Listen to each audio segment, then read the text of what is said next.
Hey, welcome to the show. You are listening to the Roosic podcast. We are a roots music podcast based out of Nashville, Tennessee, where we talk to the local music scene and beyond. Today we have Cristina Vane. Cristina is a songwriter, blues guitarist, banjo player, and touring musician who's based here out of Nashville. Check it out.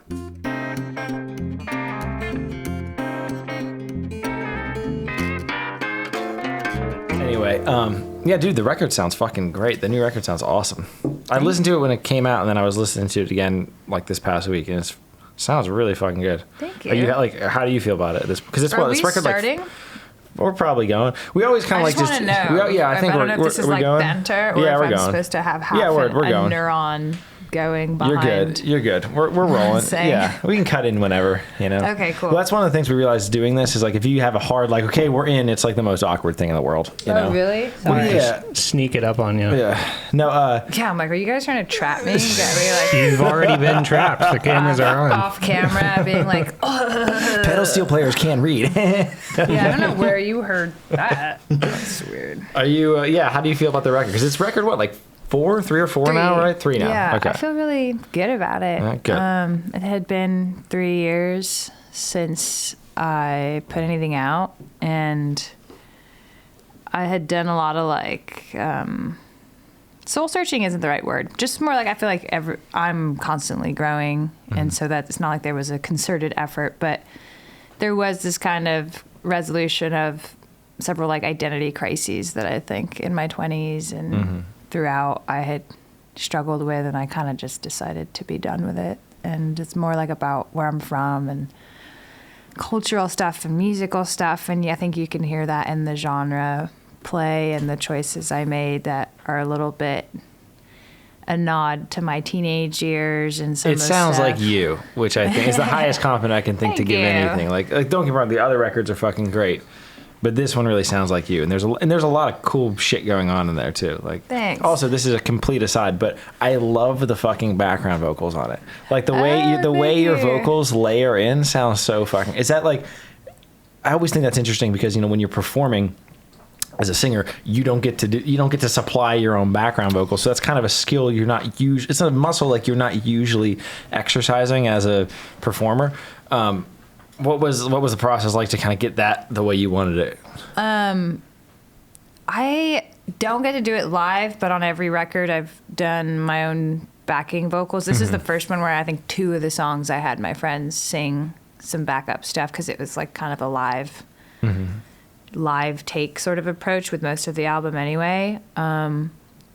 But I've worked with the same producer for all of my, well, no, that's not true, for the last 3 projects, and I forget what the exact terminology is. He was like, it's like there's a Cristina harmony because it's like this not Nashville sound. It's like the 90s kind of like Cranberries and like stuff that shouldn't really work or sounds a little weird or like a strange interval. And to me, I'm just like, no, that's like, that's what I want to sing. And so, yeah, it went pretty smoothly because I knew kind of what I wanted, and I would just get in there and do it until it was right. Some of them were a little funky. Yeah, there's another thing I wanted to ask you about it too. Was this something where you had the time to sit with these songs for a while and kind of get them to, because that's one of the things I think is interesting about the way people generally put music out. And I've done it both ways, and a lot of people have, where you either write the songs and then very quickly get in the studio and kind of find them in there, and then over the course of the next however long you're playing those songs, they kind of become their own things, and you usually get them to a place where you're more happy with them. And then other people have that time to spend with them and then go into the studio and they feel more solid, or they at least feel more, like they've solidified in some way. For you, what was the process like for this one? It was a little bit of both. Yeah. I know exactly what you mean. And I think for a solid half, at least, I had been playing them out solo and with the band and just playing them enough to be like, all right, I know what the groove is. And I had my touring band, Jeff and Roger. Oh, that's so nice. Yeah, that makes a world of difference. Yeah. But also because it was them, I didn't work out the other stuff in the studio. I think that's like a recipe for stress. I mean, not when you... I know people that do it both ways, to your point, and there is something really magical about hiring these amazing session musicians and like you create something, but I am kind of like, I want to know what the vibe is first. My first album though, I did it the other way, you know, where I hired these amazing players, most of like Wynonna's touring band at the time. Okay. And Cactus, the guy who produced it, you know, we did it in the studio, but I just feel like it's stressful because you're paying for that time and like puts a lot of pressure on it. It puts a lot of pressure on it. So this time around, I like, you know, got together with the guys in my living room and was just like, that's like, how are we going to do this? And how are we going to do this? And there was some stuff in the moment that came up that was like, oh, what if we did this? But at least the songs and the general vibe were worked out. And I didn't want to dress them up too much anyway, because I wanted something that I could perform live that would sound pretty close to what the recordings are. So yeah, I liked that a lot. Yeah, that kind of sounds ideal, honestly. That sounds, and I'm sure a lot of that's also dependent on the sandbox you're playing in. I think for the kind of stuff you're doing, that's probably best case scenario. Yeah, I'm not making like an ambient psychedelic concept record, in which case, you know, maybe there's something different going on. Yeah. But I wanted to make something a little more stripped down anyway, and something that reflected, just the nature of like how it's been on the road with just two people in my band. It's just the three of us. So that's nice. Yeah, we had CJ Soller in here not too long ago. He's he does a lot of writing for big guys in like the contemporary like country scene out here, like the modern country scene. And we were talking about the same kind of thing. And you know, for him, he's had the same band for a long while now. But when he'll go into the studio, he'll use like the top tier like country guys. And I think, and for that, it's like, because there's a specific sound you're trying to get. Like you're trying to play to that market and get that very specific sound. Where I think in a lot of other situations, it's just best to feel. It's best to get that feel and have that relationship with the band. Yeah, I think there's merit to both approaches, but you know, that was my approach on this last record. Was I just didn't want to be like figuring it out day of. Yeah. You know? Did you find, because it's been a little bit since you did go in to do an album, were these songs you'd written in that handful of years, or was this a like brand new batch of tunes? No, I mean, I just put the most awkward pause in that sentence. I don't know why I did that. You're good. I'll forgive it. Perfect. I didn't even notice. Yeah, me neither. No, I had definitely written some of them just like in the years between my last album and now, and then a couple of them. A lot of my songs start with sketches, or just a riff and a verse that I'll come up with sometimes for the purpose of making an Instagram video and just having something to post. And then I'll be like, I really like that, and I'm going to make it a song. So some of them, you know, you can like hotel rooms. Yeah. You can find the original video. I was on tour somewhere and I wrote these verses. Oh, that's fucking cool. That's awesome. Yeah, it turned into a whole song. So yeah, I can't think of too many that were like I had them all. I actually had to whittle down. I had like 20 songs that I was like, again, that's kind of ideal. That's so nice. Which one, we went through, and I just had to go with my gut. I thought about, putting out a double album, which would be hilarious. There you go. Just fucking do it. Why? Just like, yeah, why not? But I have so many ideas, and some are just like very close to being finished, that if I needed to put another album out tomorrow, like I could probably do it. It just, they wouldn't be super, ingrained yet. Yeah.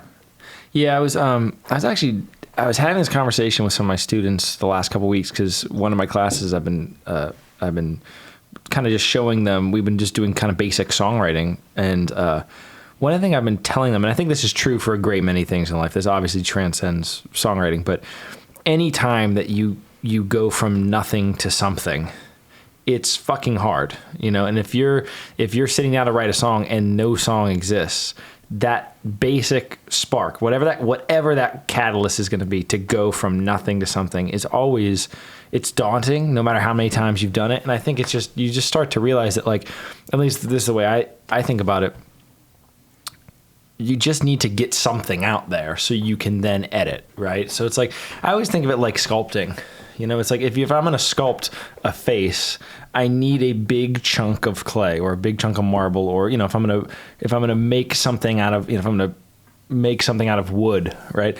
I need a big chunk of material that I can then edit down to the thing that I want. And so many people, I think, are just scared to like get the idea out. That's such a brilliant way of doing it. Just sitting down and even just taking things that you've been working on, like, you know, Instagram posts or whatever. Like I like that. That's a good idea. Yeah. I mean, my voice note folder. Yeah. Oh my God. You would like, think I'm a fucking crazy person. I mean, I have stuff where I'm like on a walk and I'm just like mumbling something. Yeah. I'm like, oh, this could be a cool melody line. I mean, I will say I've been writing songs for 14 years. I'm just, I think, inherently a creative person. So maybe I know it is different for everybody, but I don't experience it that way. As in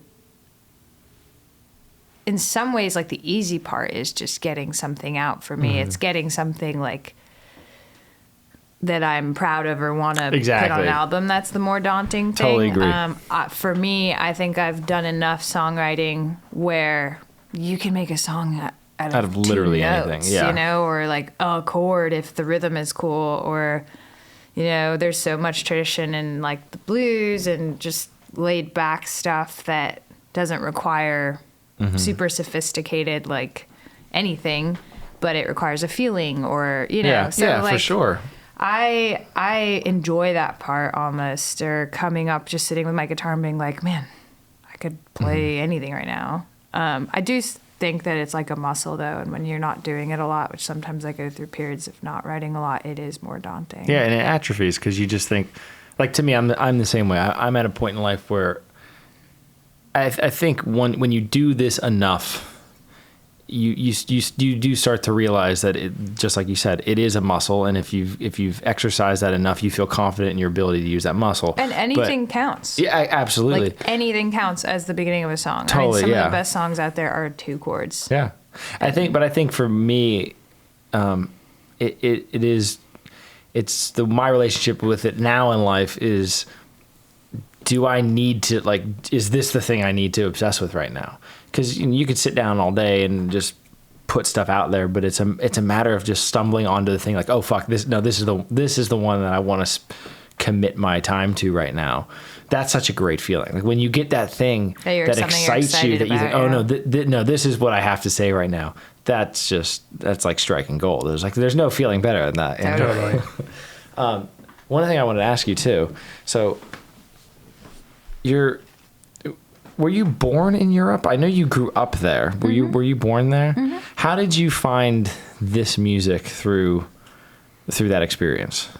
So I was born in Italy and grew up in England and Paris and Italy. We moved around until I was 18, and then I came to the United States for college. And my father is actually American Italian, so, you know, like classic rock and Led Zeppelin and Dire Straits. All the good stuff, yeah. Yeah, and then my mom was really into like a lot of 80s, like In Excess and okay, nice. Depeche Mode. And so like we had stuff from across the pond, but there was a lot of other stuff too, and a lot of the UK indie scene and the Cranberries and like all that kind of stuff. But I guess you're asking about like the American roots influence. Yeah, like how because even people who are from here, I'm always fascinated by how you find that stuff. I guess I'm trying to remember the exact bridge, but the first was I was at the gym after college, actually, listening to Led Zeppelin in my time of dying. Okay. And I was just like, I just know these motherfuckers didn't write this song. I just know it. And I Googled it, and, you know, they're like, yeah, it's an old spiritual. The first person to record it is Blind Willie Johnson. I'm like, So I looked up Blind Willie Johnson, and I kind of fell in love with his playing and his music. And then through some other avenue, I was given, or like someone told me to listen to Rory Block. Oh, yeah. And she does a lot of like really awesome tribute stuff to John Hurt, to Skip James, Robert Johnson. She has all these CDs where she plays, and she has her own stuff too. But I've stumbled onto a Skip James tribute. Okay. And I there's a song in particular that I didn't realize I had already heard in the movie Oh Brother, Where Art Thou? But the song is Hard Time Killing Floor Blues. And her rendition of it caught my attention. And then I went to the source and listened to his. And I was like, wow, this is really cool. And got really into those two artists. And I was also working at McCabe's Guitar Shop in Los Angeles, which is a folk mecca. It's been there for a long time. And I got wise to the banjo when I was working there, and through my friend Gina Leslie, who was living in Venice where I was living. And it was like this perfect storm of things. And I got really into old time music. And then someone at work gave me the Anthology of American Folk Music. That's it. Then you're done. Yeah. Then you're done. And that was like, and then my guitar mentor gave me, like, oh, you got to listen to Doc Watson, you got to listen to Jerry Reed. And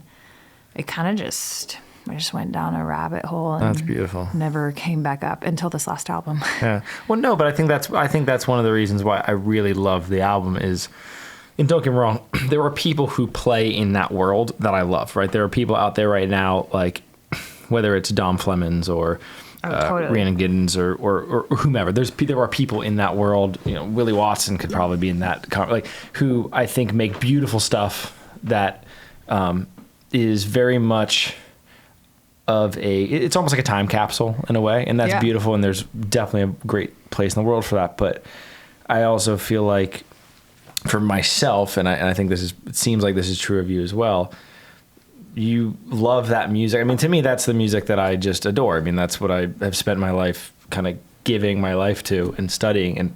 But I don't want to pretend it's like 1928. You know what I mean? Like, not because like there's anything wrong with that, but like to me, I just don't sonically want to do that. There's other things I want to explore, and that's one of the reasons why I think that album is just really stunning. Is that stuff is there, which is great, and I think that's fantastic. But it feels like you're kind of throwing down the gauntlet. Like, okay, no, but we're gonna do some of this other shit too, which is like that. It takes balls to do that. Like it does. Like in any creative endeavor, that takes balls. And so like to hear that, I think, oh, that's sweet that she's doing that. AC/DC actually wrote "She's Got Balls" about me.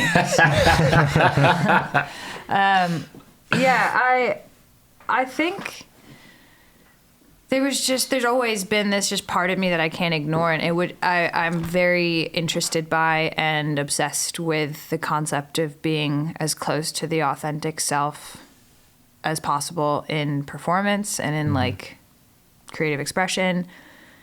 And if my authentic self was like listening to the Circle Jerks and Black Flag and Metallica, but my authentic self 15 years later is also like digging on Doc Boggs and Skip James and Memphis Minnie. Like, I want a world where they can coexist. And it was just a funny thing to be like, man, I just love old time claw hammer banjo, but there's nothing like plugging in to a ripping amp with some great distortion. Like, I love that. And I didn't want to pretend that I didn't, and I just didn't think it would be authentic if I did. So, and I think also that's where universality lies, is the culmination of all of this seemingly disparate stuff that you love. I mean, any great art, again, whatever world you're working in, it's the culmination of things that are seemingly unrelated, and that you think, okay, why does this marriage of these things work? And sometimes it's a lot of times, I'd say most of the time, it's stuff you wouldn't expect, but it gives you interesting outcomes. And I think that's a fun, like, if you're gonna do anything with your life, why not fucking do that? I mean, and as a slight side note, what sometimes gets me about hardcore traditionalists is that some of the people they are idolizing were doing exactly that. Exactly. Like Bill Monroe that's the thing. Like, exactly. Bringing together many different things, and he created something distinct, that has specific instrumentation, but even over the decades he played, it changed depending on the lineup of his band. And when he was first playing, I mean, there was a lot of different stuff going on. So I find it funny when there are people that are like, that's not bluegrass because it has whatever in it. And I'm like, I don't I get it, and it's the time capsule thing. It is balance that, yeah. with that where it's like, yeah, sure. I mean, there's something that makes this sound like bluegrass or not like bluegrass, but I just think that's not quite the spirit that was. Well, people don't realize that born the thing that's happening now is the thing that has always happened. You know what I mean? Like that process is just never ending. And now it's just interesting because everyone is, sort of siphoned off into their own little world. Like we've talked about this ad nauseum, but like living in 2025 or whatever year it is, we have all of the music you could ever want in your pocket. And like that happened 5 seconds ago, which is fascinating because now everyone, all people who want to, everyone as a consumer can consume that in which moves them. And that's going to be completely different for every individual, And so you're not going to genre, the way we think of genre isn't going to be a thing in the future. Or it's going to look very different, just because the historical reasons for things like genre existing don't really exist in the same forms anymore, which is really strange. But I think that it's kind of a beautiful thing, though. I think it's if nothing else, it'll be exciting. It's a beautiful thing to not separate music on like skin color. Exactly. I'm all for that. Yeah, there we go. The race records era and the creation of genres like that is completely fucked up. Yeah. I don't know. I think also in the folk tradition, like there are like naturally occurring trends sonically that you could call genre, right? Like, Western swing has a specific sound. Yeah. But a lot of that is like, they were songs. There was a song that was really popular, and the way it was played in Texas is going to sound really different from the way it was played in the Northeast. But you'll hear the same song popping up a million times, and I don't think people were too concerned with like, well, is it Piedmont blues? Exactly, or is it Delta blues? It's like, it's a song that people are enjoying. Exactly. And both things are true, right? Like, obviously, there's a specific sound from that time and era, and that's really cool to study and to know. But to get too wrapped up in that, I think, is a losing game. Yeah, and you can get lost in the weeds on that kind of thing very quickly. Yeah, it's funny. I feel like, particularly in blues and a lot of other like old-timey genres, like there is a lot of like conservative, like, how it used to be, that's how it's supposed to be now, and like definitely more so than you get with other genres. And I think especially in blues, there are people out there who like Paul Rochelle. I'll use an example. Paul Rochelle is I think just one of the most incredible guitar players on this earth, and I was very lucky to get to study with him when I was younger. And he's like a historian with this stuff. Like but to him, like, he knows very well that's what he's doing. It's like this understanding of like, I just love this music, and so I want to be able to fully live in this music and show this to people of like of what this presented as to what it was in that time. I think there's also valid reasons for doing that too. So there's not like a right or wrong way to go about it. It's just. It's interesting the approaches people want to take with music, I think is interesting because we're all doing it for the same reason and different reasons simultaneously. I don't know. I'm a fucking idiot. I don't know what the hell I'm talking about. Have you dealt with any of that? Like just like musically like conservative people coming at you with like, oh no, it has to be this way. And online, I get some really stupid comments. Yeah, for sure. Yeah, the internet. In person, that's just the not so much. When people are dancing, they don't fucking care. Like when people are into the music, like. Well, I'm usually playing my original music now, so like no one's gonna come up and be like, that's not the right way to play Cristina Vane. But like, online I'll play something and they're like, oh, well, R.L. Burnside actually tuned his guitar down to this note. And I'm like, okay, that's cool. For him, I'm singing it in a different key. And I'm like, what? I'm not him. Thank you very much. I feel like one of the best examples of, there's another kind of tension that I feel like is slowly resolving over the years is like, was going down to, I go down to Clarksdale whenever I can. And I was there for the last Juke Joint Fest. Clarksdale, Mississippi is in the Delta historically and just, close to the source of a lot of the music I really care about. And the Juke Joint Fest is this really special festival that happens every April. And last year I saw Dwayne Burnside, direct descendant of RL, play his set, and he played RL's songs, but he played it his way on a Strat with his own right hand feel. And then he would go into Jimi Hendrix or some other song. And it wasn't this and then if you compare that to the energy that people bring to going on YouTube, and which I've done, and being how to get RL's right hand, it's this mystery. Is he doing this or is he doing this? It's everything is a balance, and I think it's really cool to be interested in how someone did something. Yeah. But I feel like when you see their own family just being I'm keeping the spirit alive directly and doing it my way, and it's not so much. You can still recognize the song just fine. But it's the songs are what's important. It takes that pressure off for me to be I could spend my whole life trying to play like Blind Willie Johnson, and I probably wouldn't be able to because there's just something ethereal about his playing. And, and every time you think you get a benchmark of, I watched an instructional DVD on Blind Willie Johnson stuff, and I forget the guy's name. I think his name is Tom Beldeman. I don't remember. He's a great teacher, but he's admitting on camera, I don't really know exactly what he's doing here, but this is how I would play it. I'm because there's no video of this man. Yeah, and also and it's just hard to listen to some of these recordings and get every little move right. And I respect the people that do that. It's fascinating to watch someone play an accurate Blind Blake or an accurate Blind Willie McTell. That's so cool. But that is not my purpose on this planet as a musician. And I feel the people who are probably super opinionated about that sort of stuff probably are not the best musicians themselves. Well, right. Just a hunch. Yeah. It's then play it.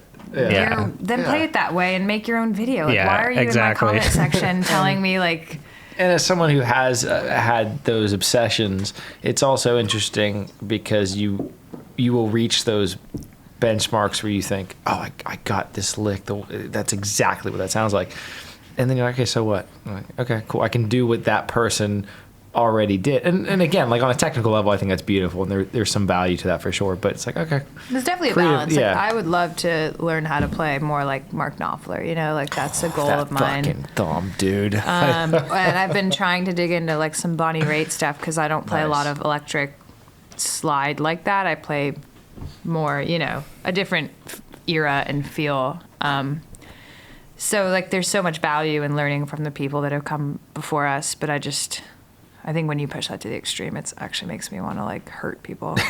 Did you start on banjo or did you start on guitar? I started on piano. Oh, interesting. Okay. And then I got really into the flute. Oh, okay. That's the moneymaker right there. I don't know why you abandoned that one. I know, it could have been a Jethro Tull. That'd be rad. I was really into the classical and Baroque music and the flute, and I lost that passion in college because of a bad teacher.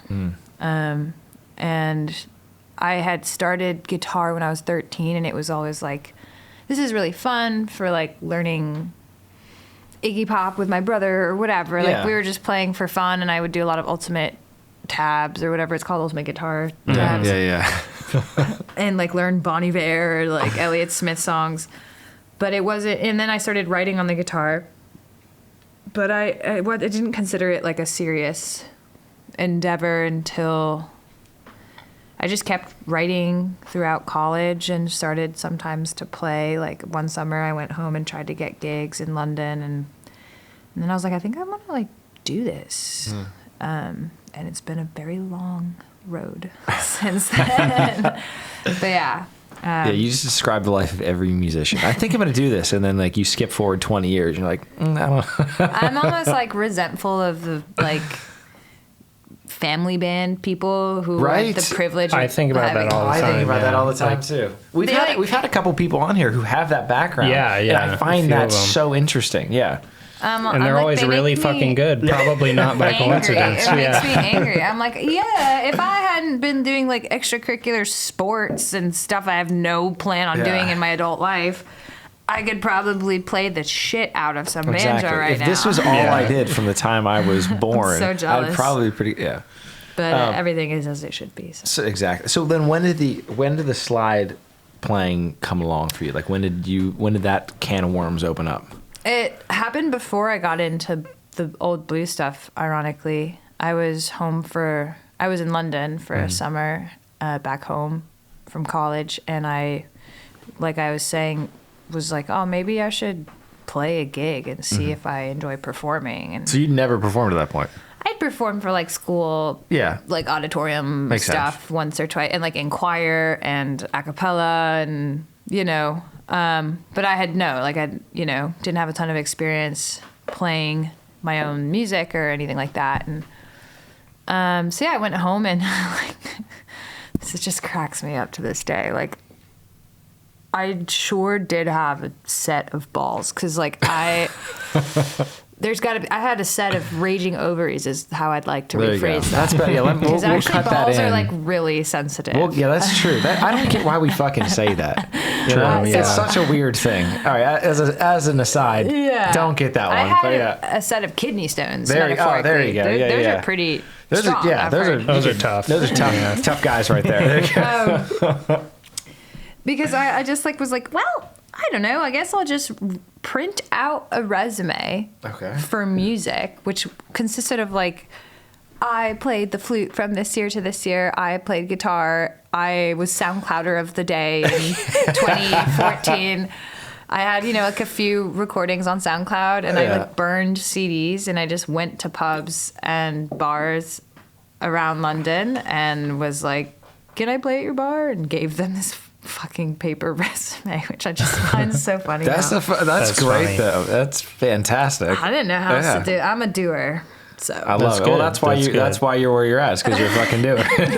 But sometimes the doing is not like the smartest way to do it.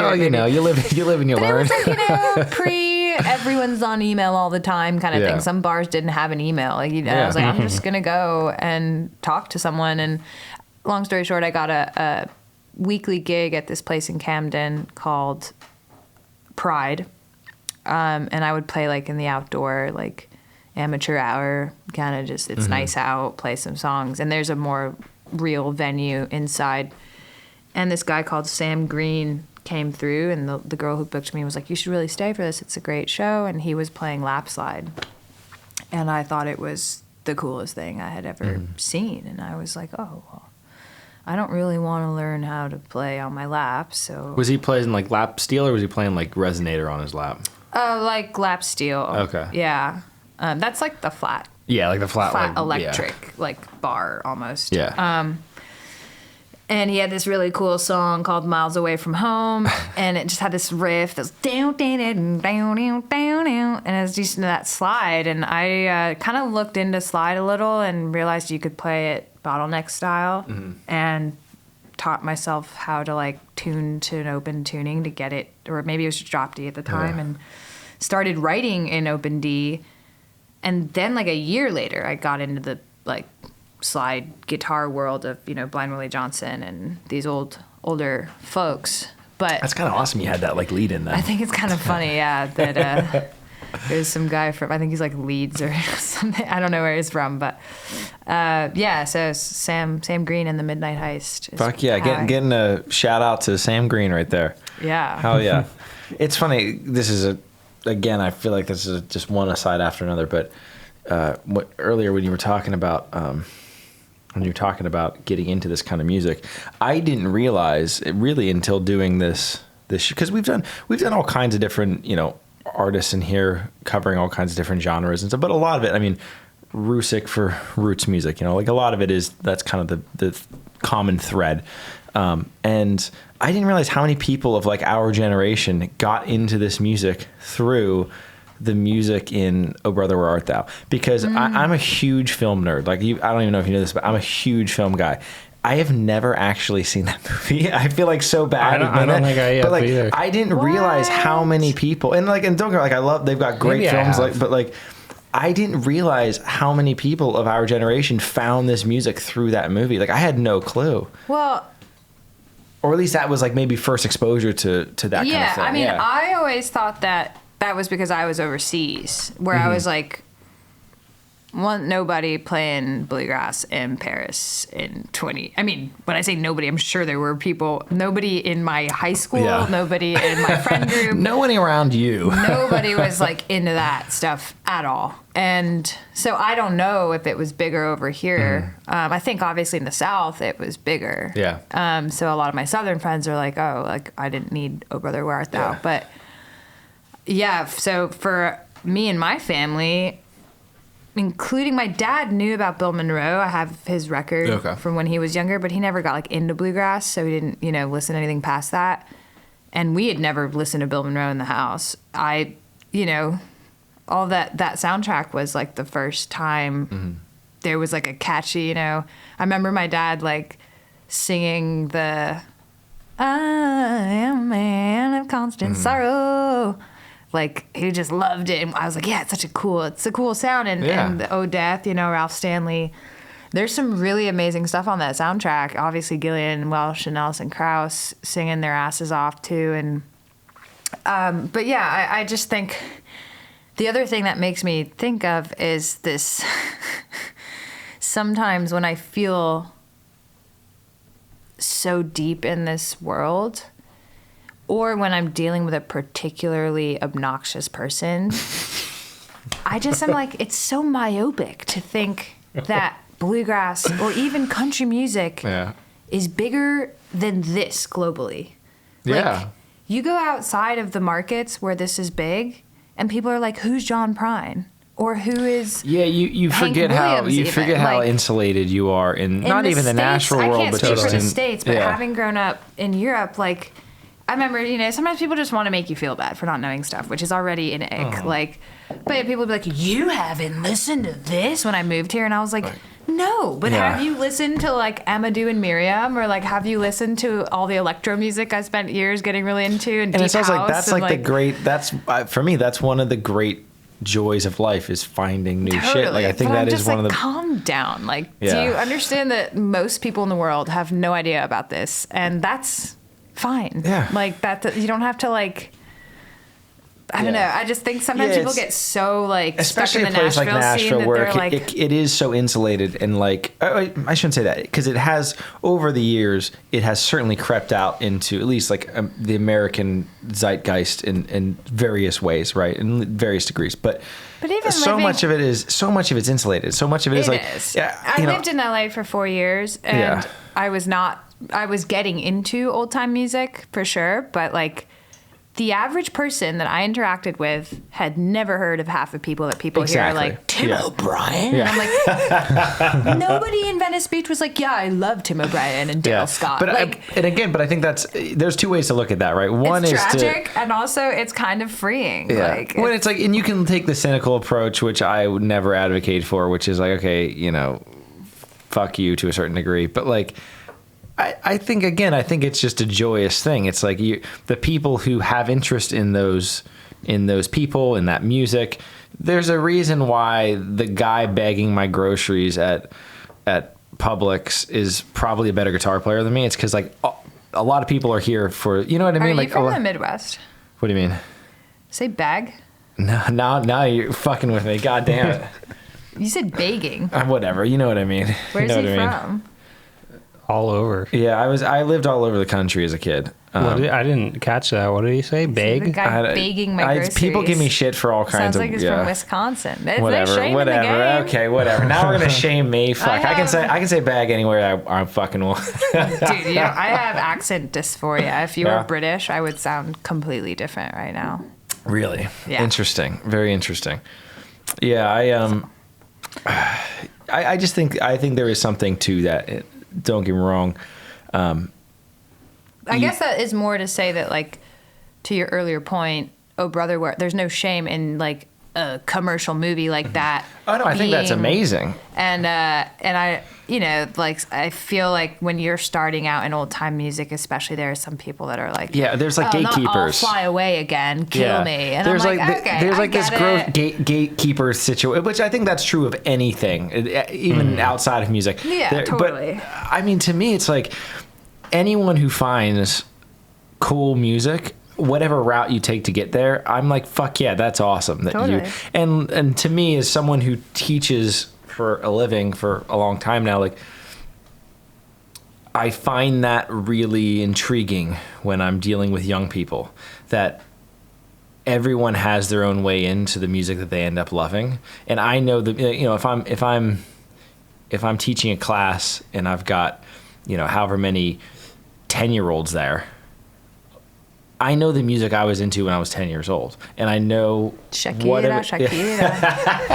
and I know like what of it has stayed with me and what of it really hasn't. And there's something really beautiful about being able to, at least in some way, shape, or form, be a part of that. And I think that's something that you can look at cynically, and you can have that kind of gatekeeper approach when people do find great can't. stuff. But like Canceled. I have no Gatekeepers. interest in that. You know Get what I mean? outta Like here. I think it's fucking cool. However you find that kind of music, like I just think that's great. I mean, the more people, the something better. You know. I haven't thought about or like really taken the time to think about as much. I've told that story about Sam Green many times when people ask how I get into this slide.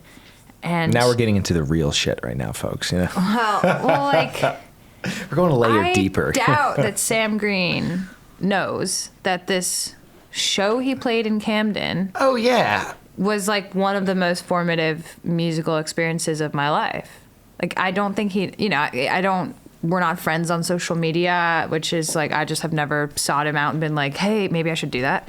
Why not? Because this is like 10 years ago now, Mm-hmm. you know, that him playing what I'm sure maybe was or wasn't, but I know from now touring experience can be a grueling, tiresome experience, Mm-hmm. or maybe he made a lot of money that night, maybe he didn't. I mean, I remember the room being pretty full, but you know, just that like one person would leave and create a whole like career essentially. Because when I found the slide, I felt like I really found my voice. I had been writing and I was like, yeah, I'm proud of this, but I'm really not. I'm not like ashamed of it. I don't know. It's fine. I liked my songs, but when I played slide, I was like, oh yeah, like this is it. And I do other things, but I like, you know, it has just become a huge part of my life. And I think that's a beautiful thing. Like this, even if one person leaves a show, and sometimes your shows can be really lonesome. There's only like 5 people there in the first place. But if even one person leaves and it goes on to grow into something important in their life, like that's a pretty cool thing. So. And you never know what that catalyst is going to be. You just never know. I mean, for like I remember I was probably 12 or 13, and I went and saw Taj Mahal play with my dad and one of my brothers. And I swear to God, for like 90 minutes, I don't think I blinked looking at his right hand. Like I just it was like I was like a possessed for like 90 minutes, just staring at his fucking thumb. And like I went home and it was like, oh my God, like this is what I fucking need to do. Yeah. And like you have no idea why those moments occur. Like it's just like it's like lightning flashes. It seems like why this moment, but I just think that's beautiful. That's fucking amazing. And you never know what you're going to be responsible for. Yeah, fingers crossed. There you go. What at this point, do you do pretty much all your writing on guitar? No, I write on the banjo. Yeah. A decent amount for sure, but mostly guitar. Whether that's, you know, open tuning or standard. Yeah.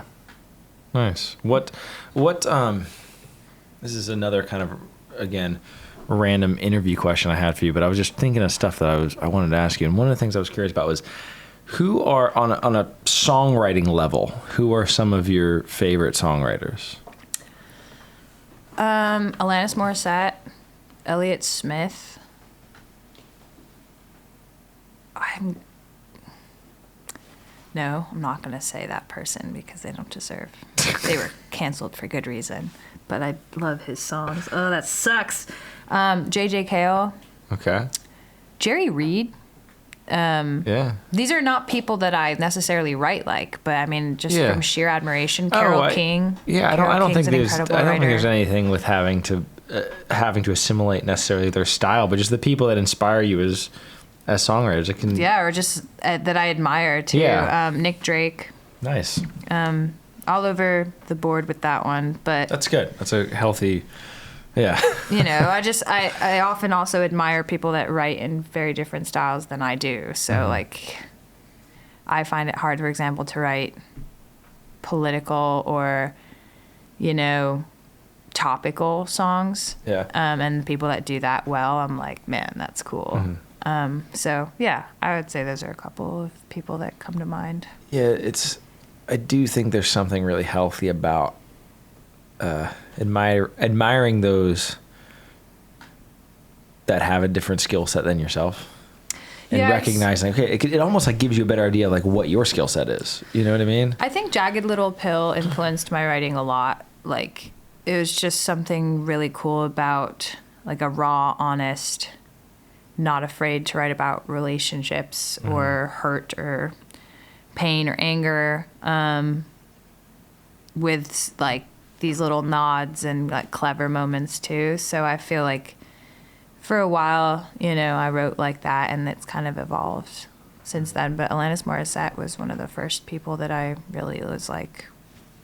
I think that might be the most of any of the songwriters I've asked a similar question to. That might be the most varied response, and I love that. Sorry. That might be that's fucking good. Fantastic. That's fucking great. Right, gotta have a balanced musical diet. Exactly. What and this might sound out of left field, but as someone who plays as much as you do, because you're constantly playing, what is your relationship to practice at this point in your life? Like, how do you balance practice versus just sort of sitting down with the guitar? Is there a balance there? Do you even think about it? Oh man, such a loaded Oh question. shit, It's just such a painful topic, Never mind, we can move on, guys. Sorry about that. I am just green with envy for the people that can like hyper focus and just shed every day. I have such a strange relationship with practice where when I'm in a class, or when I haven't had a teacher for a long time, but when I had a mentor, I was seeing him every week.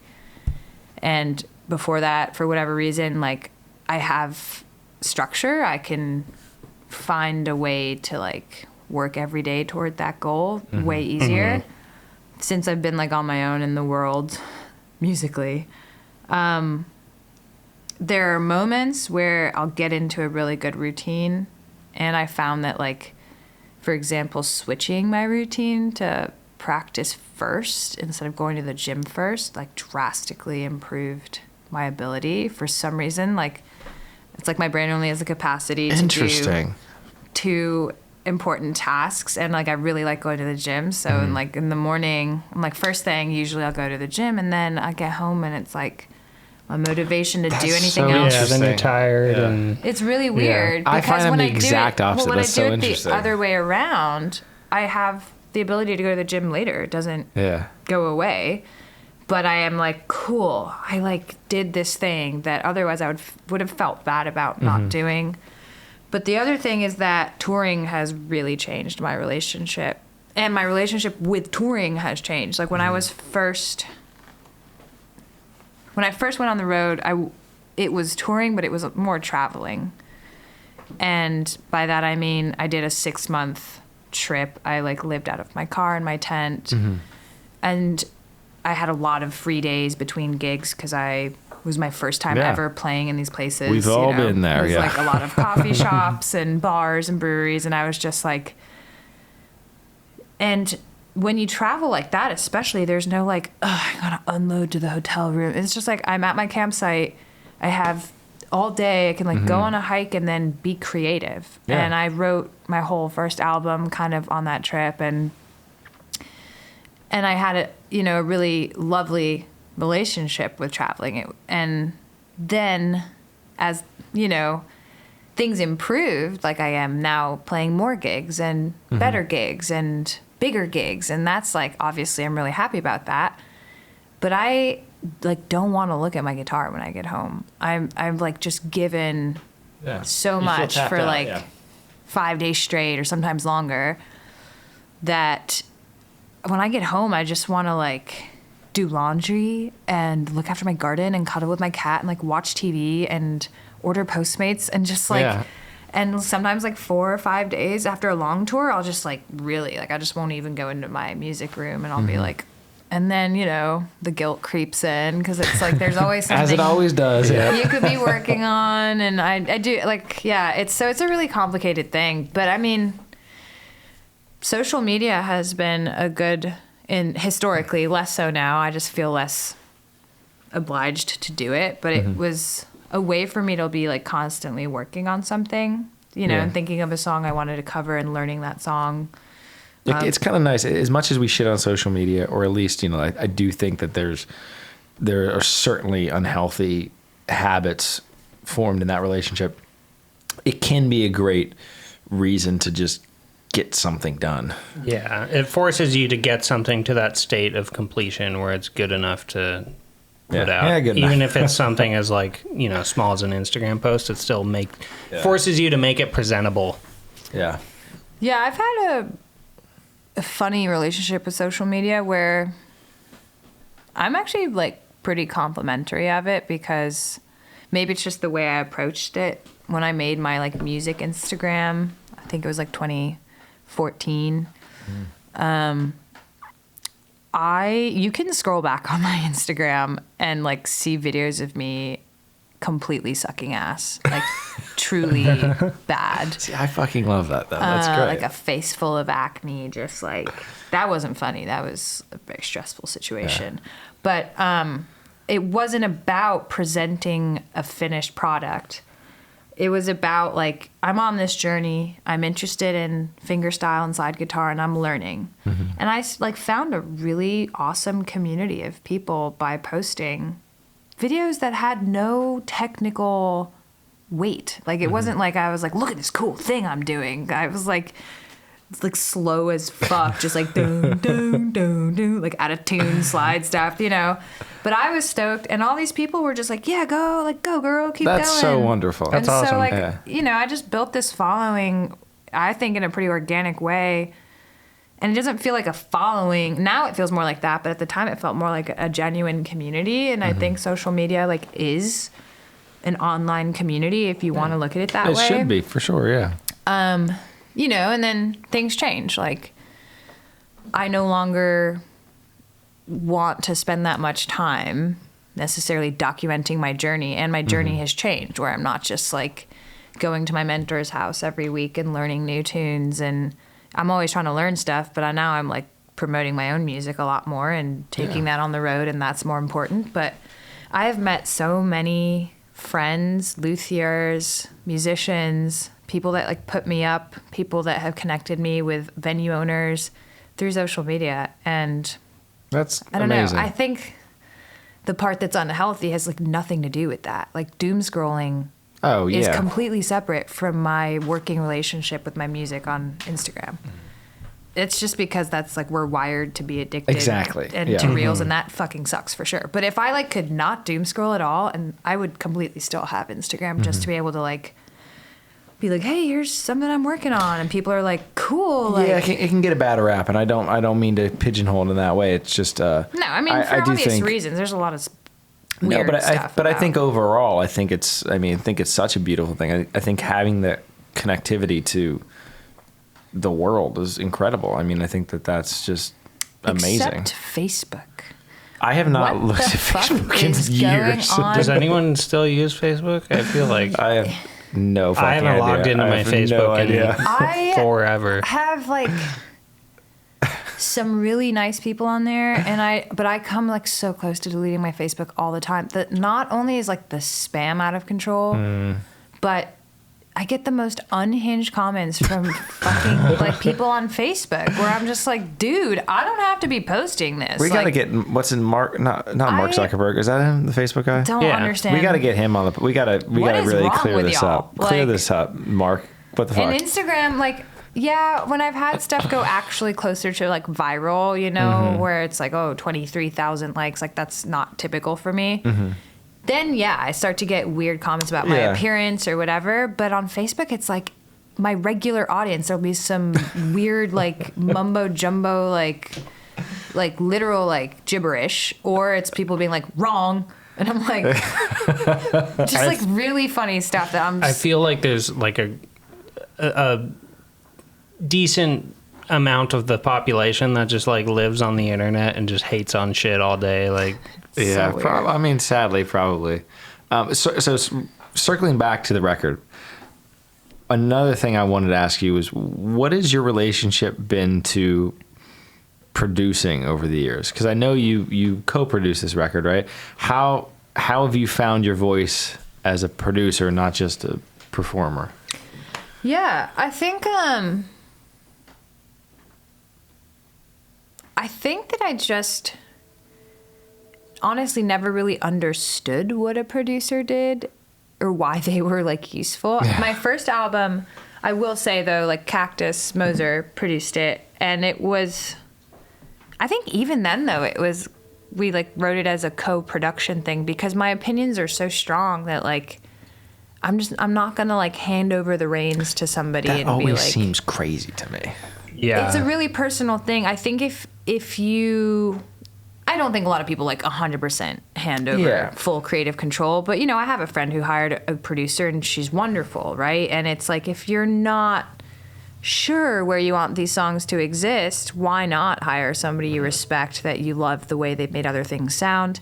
For this last album, I went in to Brooke, who's the engineer and producer and the guy who like I've worked with, he plays bass too.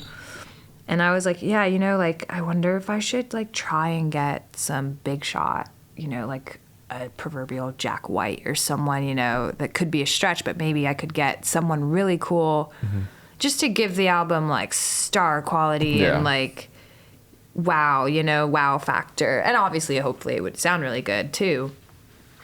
And Brooke was like, I mean, you can totally do that. I'll record whatever you want, but, like, I know you, and I don't think you realize like how much creative control you'd have to hand over, especially to someone that big, right? If you're getting like a big name, they're not gonna. I'm sure they work with you, but the whole reason you're hiring them is for their vision, quote unquote. And he was like, and it's like really expensive to do that. And I was like, oh, word, like, yeah. It sounds like, again, I kind of know exactly what I want, and when I don't, Brooke has always been able to fill in the gaps.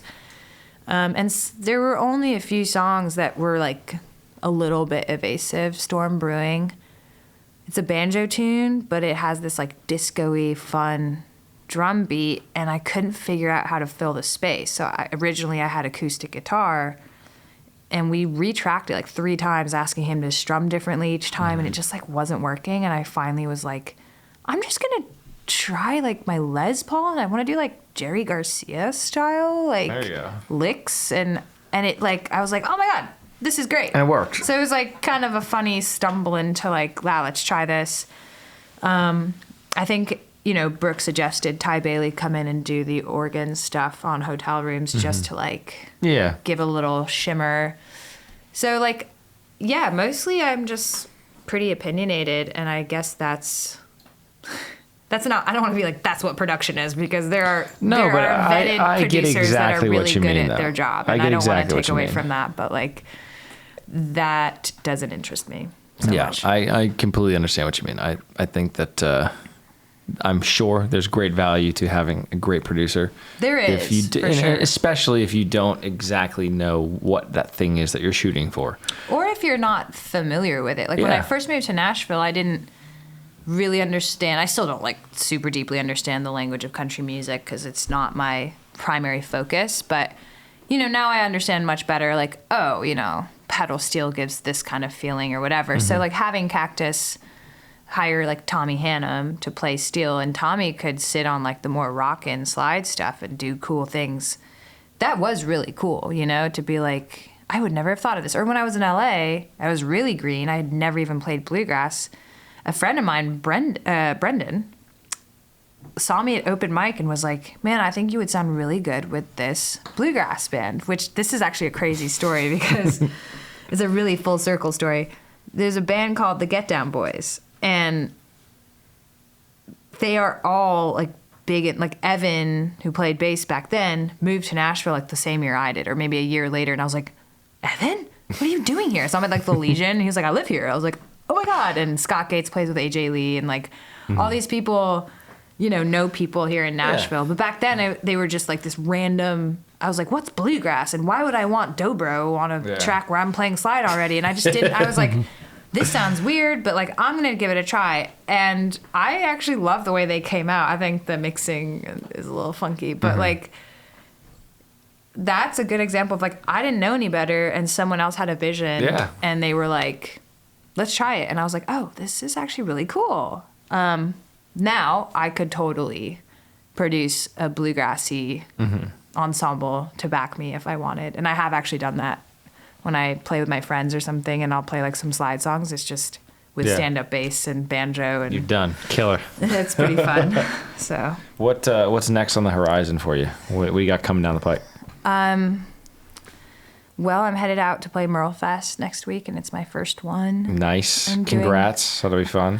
Thank you. I'm excited. I'm doing a lot of firsts this summer, and I'm really happy about that. So a lot of like tiny print on the festivals, and that's all I can really ask for. I'm super stoked.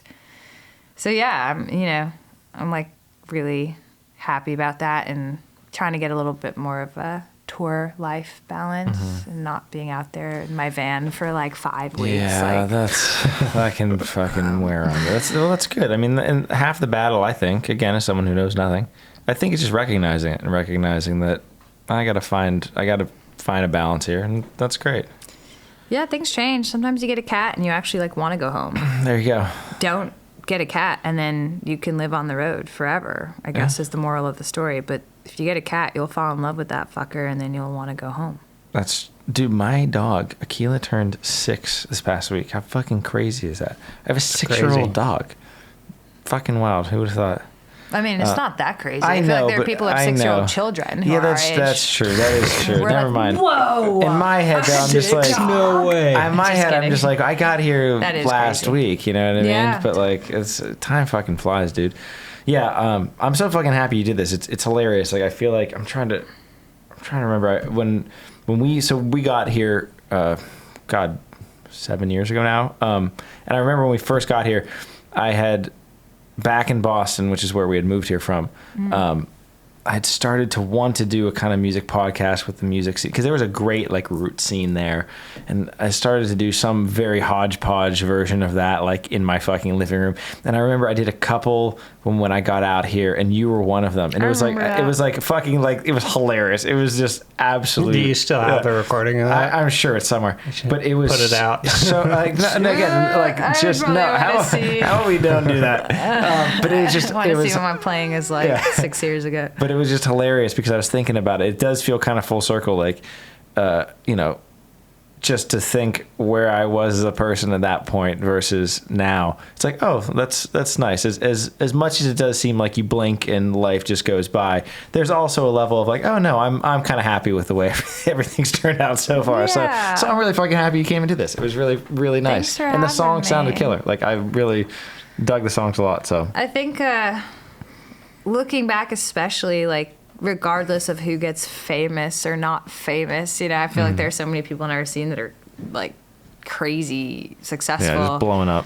I just think there's no way to go back and capture, like, even 6 years ago when I moved here, that scene. Yeah. Scene is the right word. Like, there's a scene that, like, it just changes over time, kind of like Laurel Canyon or any of these things that like people make whole movies. Like, sure, if enough of us get super famous, maybe they'll make a documentary about like Honky Tonk Tuesday from 2018 to 2022. I hope there's not a lot of footage of that for my sake. But I think of these places. Some of them are closed now, or the weekly events are gone, or some are starting back up, like Chris Scruggs is playing again. But Chris Scruggs at the local every Sunday, which I love. I need to get out there because that makes me happy. Like, I've missed that stuff. I just think it's important to document that, and that's kind of what you're doing. So that's been, I think, of course, I think that's been the big joy of this, is just having an excuse to talk to people that like we had Mallory Eagle in here not long ago. I haven't seen her in a couple of years. Like, it's just a great excuse to fucking hang with people. So really appreciate it a lot. The fucking album's killer. This was killer. This was awesome. Thank you. Me, you guys. Thank you for coming. You did. God, we did it, guys. Look at that. We did it. Amazing. You guys. Incredible job. That was so much fun, really. Thank you so much for doing that. Thanks for That was a ball. having me. Hell yeah. Those are going to sound killer. Like those. I hope so.